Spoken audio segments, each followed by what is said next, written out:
Racing just started. We have Mr. Dynamite. Pleasant Drive rushing up down on the inside.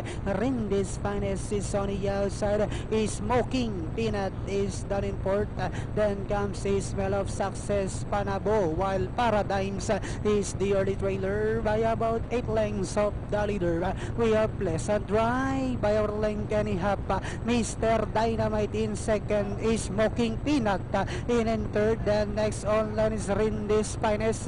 Smell of Success Panabo and Paradigms is still racing in less. And Diana entering the home stretch. We have Pleasant Drive by our head. And on the outside now is Mr. Dynamite as they swing for home. Pleasant Drive now by our link and half. Mr. Dynamite in second. Last 100 meters.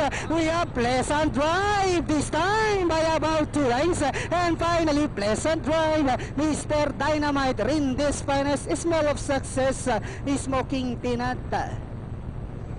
Puro Pleasant Drive.